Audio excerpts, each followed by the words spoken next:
Bonjour à tous et à toutes et bienvenue dans cette vidéo que j'ai intitulée Plus heureux et heureux sans CO2. Alors partons d'un constat simple, plus on est riche et plus on émet de gaz à effet de serre. Ça se voit très bien sur le graphe là, vous avez en rouge les plus riches, en vert les plus pauvres. Pareil, les pays sont classés du plus riche au plus pauvre et on voit qu'au sein d'un même pays ou entre les pays, eh bien plus on est riche, hein, donc plus on va vers la gauche là, eh bien plus on émet de gaz à effet de serre.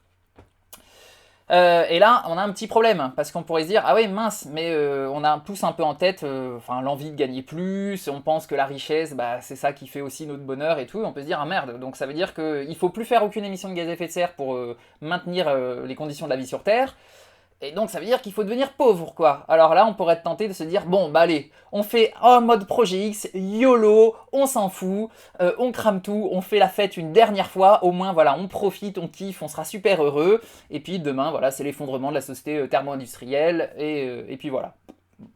Est-ce que ça a une chance de marcher au moins? Eh bien, très probablement pas, en fait. Puisque plus riche ne veut pas dire plus heureux. Et ça se voit très bien si on regarde l'évolution de la richesse par personne, avec le produit intérieur brut, et du bien-être subjectif. Là, vous avez ça pour l'Europe des 15. Et donc voilà, le PIB, il a presque été multiplié par 2 depuis 1973. Or, le bien-être subjectif, lui, il est resté complètement stable. Alors pourquoi? Eh bien, ça, c'est bien connu des sociologues et des économistes. Ça s'appelle le paradoxe d'Esterlin.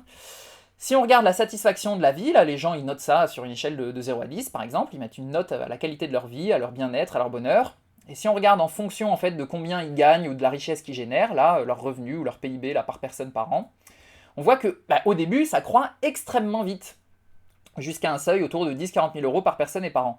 Et ça se comprend bien quand on voit cette image. Si vous êtes SDF, si vous savez pas, si vous mangez pas à votre faim, vous dormez dehors, à la pluie, au froid en hiver, on vous vole vos affaires, vous ne pouvez pas vous doucher, etc. C'est clair que gagner tout de suite un petit peu d'argent, mais ça va juste éclairer votre vie. Donc c'est ce qu'on voit, la satisfaction de la vie, elle augmente énormément au début, dès que vous commencez à gagner un petit peu.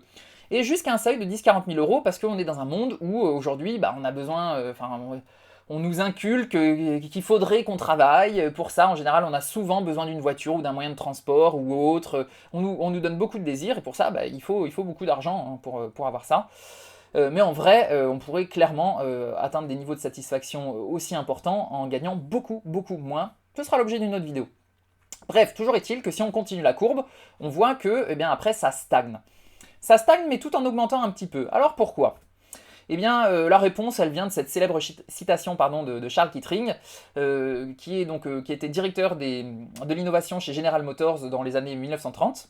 Et donc, il a beaucoup théorisé sur la société de consommation et il nous dit la clé de la prospérité économique, c'est d'organiser l'insatisfaction. Il a écrit un article célèbre que je vous mets en description qui s'appelle Maintenir le consommateur insatisfait. Et en gros, l'idée est simple, c'est que les gens satisfaits, en fait, ils arrêtent de consommer. Donc il faut sans cesse rendre les gens insatisfaits de ce qu'ils ont pour leur en vendre toujours plus. Sinon, personne ne changerait de voiture. Enfin, une voiture, ça dure 20 ans. Hein. Ben non, il faut faire des nouveaux modèles, d'autres formes, tout, et rendre votre voiture obsolète, vous faire jalouser vos voisins dans les pubs, etc. Sinon, sans ça, vous ne consommeriez pas. Et donc, ce qui va se passer, c'est que cette insatisfaction, elle va faire baisser votre satisfaction de la vie. Hein. Oui, forcément, oui. Et donc, plus vous gagnerez de l'argent, plus vous allez pouvoir lutter contre cette insatisfaction organisée. Et donc, elle est tellement énorme, on le verra dans une autre vidéo, cette insatisfaction organisée, que ça croît un tout petit peu. Mais en vrai, si on sortait de la société de consommation, là, qu'on arrêtait de rendre les gens éternellement insatisfaits de ce qu'ils ont, eh bien, on pourrait avoir des niveaux de bonheur, de satisfaction bien plus élevés, avec des revenus beaucoup plus faibles. Donc ce serait tout bénef pour tout le monde, y compris pour les ultra riches, parce qu'on peut dire ouais mais il y a des gens qui ont quand même pas intérêt là, si ça continue à monter sur la courbe et qu'on continue quand même, les gens qui sont vraiment ultra riches, ils sont quand même vachement plus heureux que les autres. Eh bien pas forcément, parce que comme vous venez de voir l'animation à l'instant, il y a un nombre croissant d'études qui montrent que justement à partir de cet optimum de revenus là, ou de PIB, de richesse, eh bien il est même possible que la satisfaction elle décroisse, et je vous mets encore une fois une étude qui illustre ça, une des nombreuses études qui illustrent ça en description.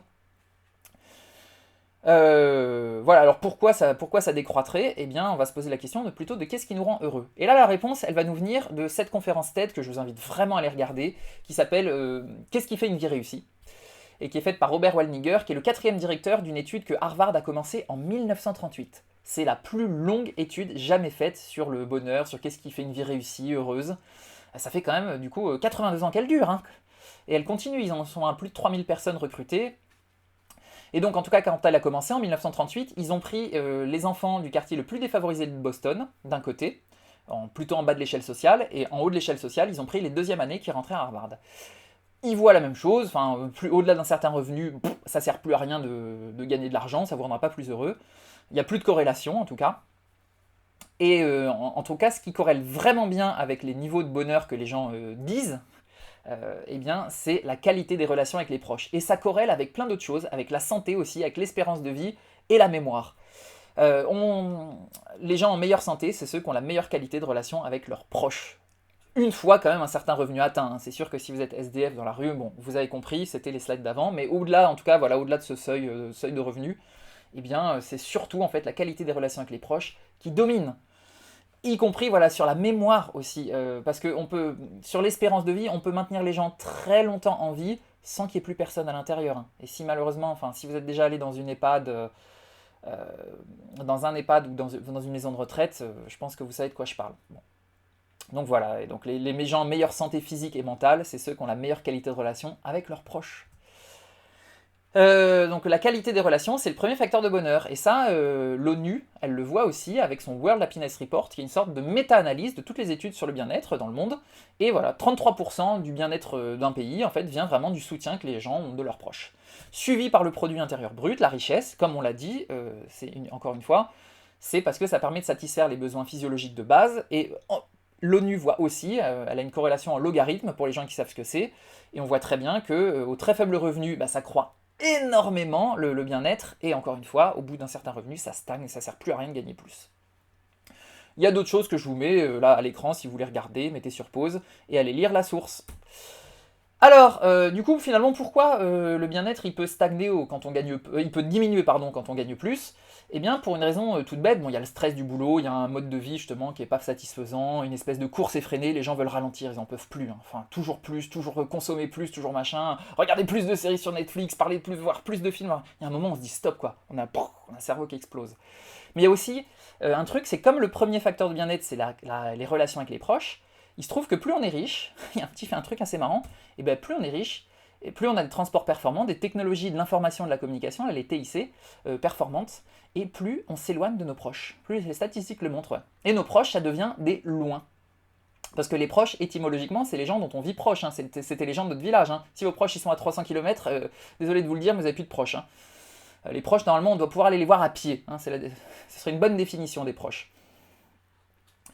Et voilà, donc ouais, de toute l'histoire de l'humanité, là, de 300 000 ans d'Homo sapiens, eh bien, on n'a jamais vécu aussi loin des personnes qu'on aime, et on n'a très probablement jamais passé aussi peu de temps avec ces personnes-là. L'INSEE nous dit que les personnes seules sont maintenant le ménage le plus représenté, et c'était le deuxième ménage seulement dans les années 80, donc maintenant il est passé premier, que les personnes seules, vraiment qui vivent seules, c'est le taux de célibat, il a doublé en 40 ans. Bref, voilà. Et ça, alors ça, c'est une catastrophe. C'est une catastrophe pour notre bien-être, pour l'environnement aussi. Et c'est parce que justement, c'est bon pour la société de consommation. Hein. Plutôt que partager votre frigo, votre machine à laver, vos DVD, enfin tout ce que vous avez, plutôt que les partager avec vos voisins, vos colocataires, vos conjoints-conjointes, vos parents, vos enfants, de faire des sociétés conviviales, des sociétés agréables à vivre. Voilà, on cultive l'individualisme et vaut mieux éclater la société et les relations, comme ça, voilà, chacun a sa machine à laver, vit seul comme un con chez lui. Désolé, je m'enflamme. Mais voilà, c'est un peu l'idée, donc bref. Bon, alors vous voyez aussi sur ce graphe que oui, plus on est riche, plus le temps passe, plus on est riche et plus on parcourt de distance, plus on s'éloigne. Ça c'est aux États-Unis. Vous voyez là le nombre de kilomètres par personne et par an et par personne et par jour à droite, c'est la même chose, hein, c'est juste une conversion. En 1900, les gens faisaient 5 km à pied et c'était marre quoi. Et plus le temps passe, moins ils bougent. Et plus ils font des choses qui sont payantes. Hein. Marcher avec ses pieds, ça coûte pas grand chose. Par contre, utiliser une voiture, etc. Ouais. Voilà, encore une fois, on pousse la société de consommation au détriment de la santé et de plein d'autres choses. C'est vraiment dommage. On le voit en France. Là, vous avez la même chose depuis les années 60. Depuis 1960 jusqu'à 2018. En vert, vous avez on va regarder en marron. Tiens, d'abord en marron, là en marron rouge, vous avez le nombre de kilomètres par personne et par jour. Donc c'était 13,5 km par personne par jour dans les années 60. Et en 2018, on était à 43,9 km par personne par jour. Et ce qui est assez drôle, c'est que vous avez la vitesse, tiens, juste au passage, et vous voyez la vitesse, elle colle de la même façon. Avant, c'était 16 km/h, quoi, en gros, là, 42 km/h. Donc on se déplace plus loin et on se déplace plus vite. Et en fait, si on fait la division, on va voir qu'on consacre à peu près le même temps au déplacement.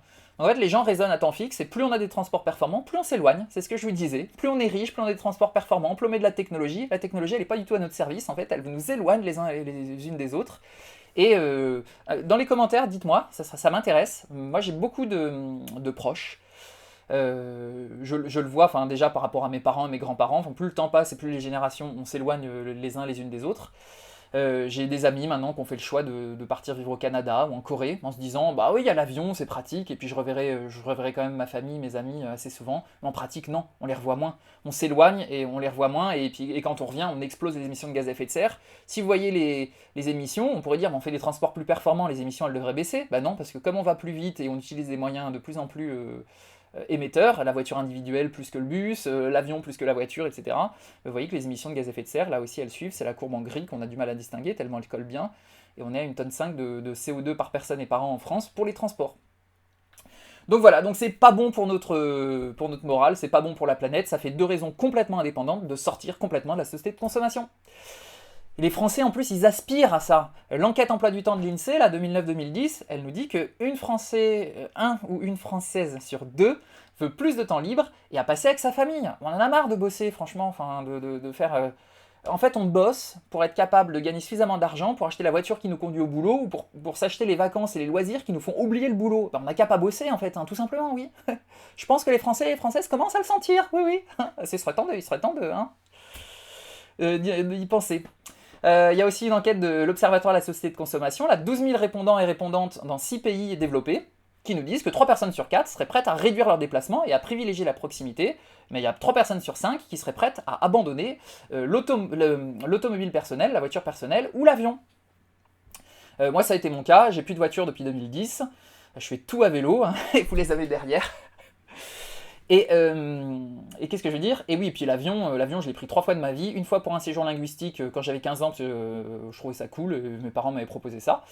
Une fois parce que l'école d'aéronautique que j'ai faite me payait le billet d'avion Toulouse pour aller voir Toulouse-Paris pour aller voir le salon du Bourget, école d'aéronautique, hein, et puis j'en ai profité pour voir ma famille, hein, les proches, tout ça, voilà, mes proches dans la région parisienne et moi à Toulouse.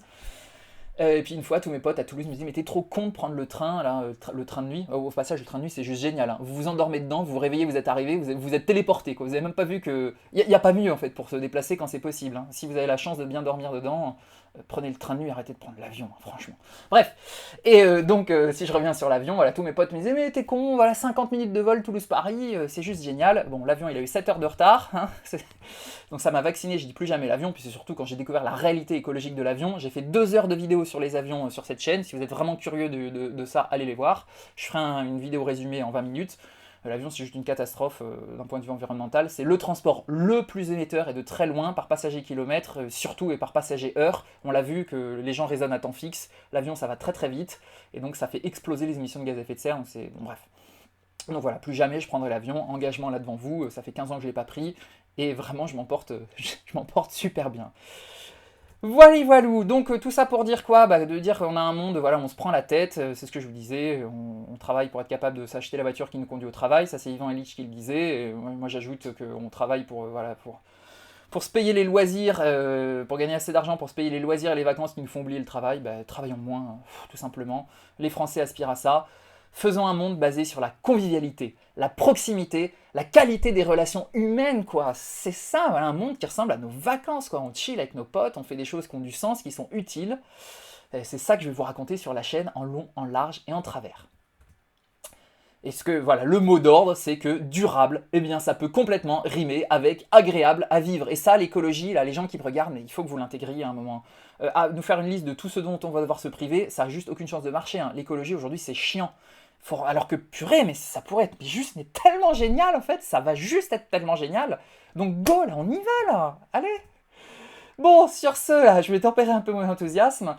Ce qu'on verra dans les prochaines vidéos, c'est finalement, si ça nous rend pas plus heureux de détruire la planète, hein, cette société de consommation, d'être plus riche, tout ça, mais pourquoi est-ce qu'on le fait? Alors vous allez voir, hein, vous allez être soufflé par les réponses.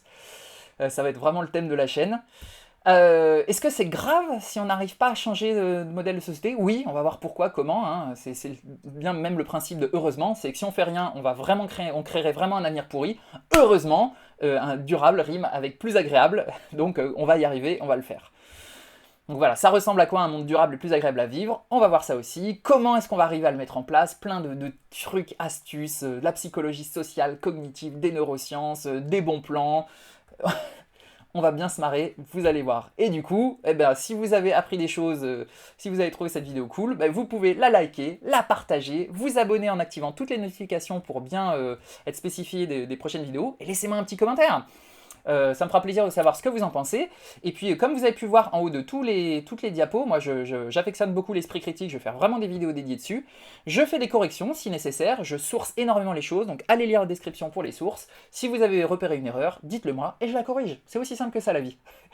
Donc voilà, sur ce, je vous laisse avec cette image de ce monde, moi qui me fait rêver, et j'espère que vous aussi, ou j'espère que j'arriverai à vous mettre un petit peu des étoiles dans les yeux, même beaucoup d'étoiles dans les yeux avec ce monde-là. Sur ce, prenez soin de vous, et à bientôt pour de nouvelles aventures.